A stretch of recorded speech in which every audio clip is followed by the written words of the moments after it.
আল্লাহ যাকে মাফ করতে চাইবেন তাকে একটা পর্দার আড়ালে নিয়ে যাবেন, জিজ্ঞেস করুন, এই বান্দা এইসব কাজ করছো? এখন আল্লাহ জিজ্ঞেস করতেছেন, সে তো ভয়তে অস্থির হয়ে যাবে, কেন্দে পাগল হয়ে যাবে, আল্লাহ করে ফেলছি, আমার মাফ করে দাও।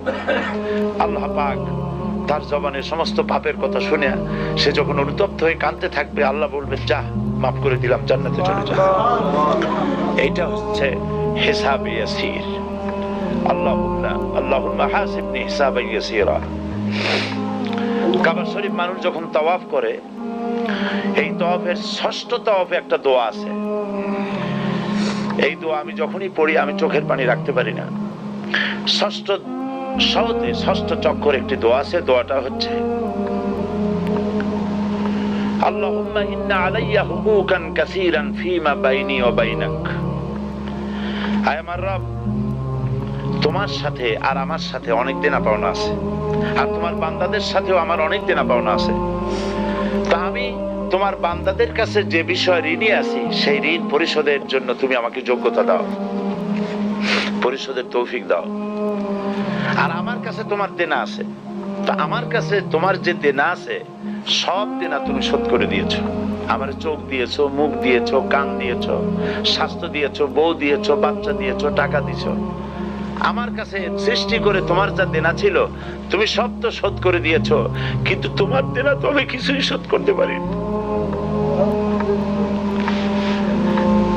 তোমার দেনা আমার শোধ করার একটা পথ আছে মাবুদ, সেই পথটা হলো তুমি আমার মাফ করে দাও।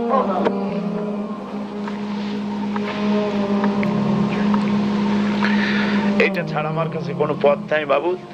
তুমি যদি কিয়ামতের দিন আমাকে প্রশ্ন করো যে যৌবন কাটাইছো কোন পথে, আমি তো জবাব দেওয়ার পথ রাখি নাই।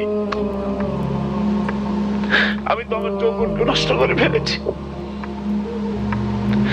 তুমি যদি প্রশ্ন করো টাকা পয়সা কামাই করেছো কোন পথে, আমি তার জবাব দেওয়ার পথ রাখি নাই।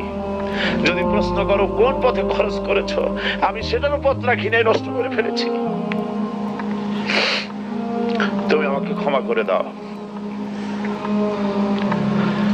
সেই জন্য আল্লাহর কাছে দোয়া করতে হবে, রব্বানা আতিনা ফিদ দুনিয়া হাসানাতান ওয়া ফিল আখিরাতি হাসানা ওয়া কিনা আযাবান নার ওয়া আদখিলনাল জান্নাতা মাআল আবরার ওয়া আদখিলনাল জান্নাতা বিগাইরি হিসাব। আল্লাহ, তোমার নেককার বান্দাদের সাথে আমাকে